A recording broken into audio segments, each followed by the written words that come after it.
khiêm ở điang thô u bầu đầu tung dấu gì cả răng mây mà mây cả lắc mây cả quay ta ti man thô cả xiêm thao thô nâng cài khoan ta xin sớm mấy giang mây không buồn thô nâng cài khoan ta cả xiêm thao mây khó có tiếng gọi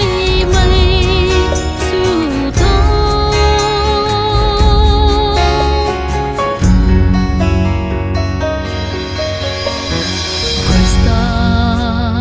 gian khao có riu máy hay diện bay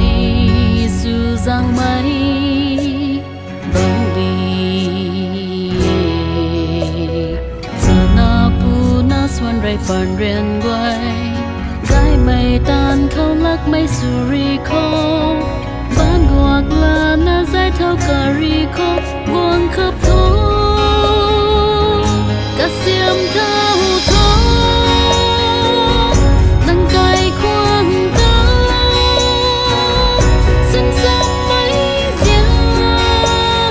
mây không buồn thô nâng cài khoan ta cả xiêm thao mây khó có tiếng gọi mây su thô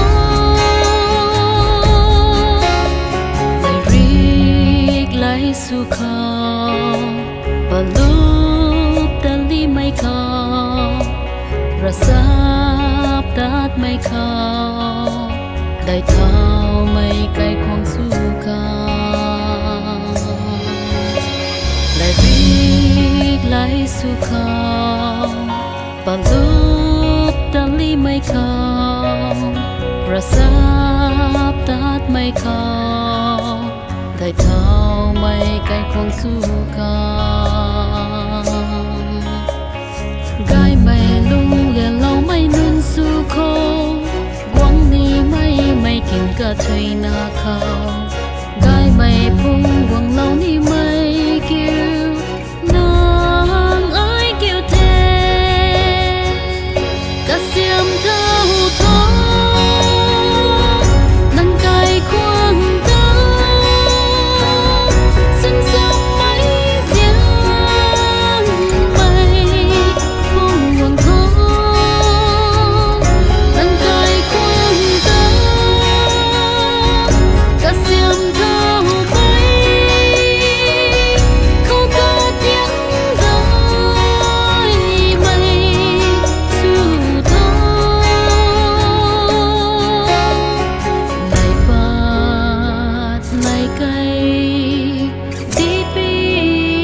đi ba bàn bay cây quá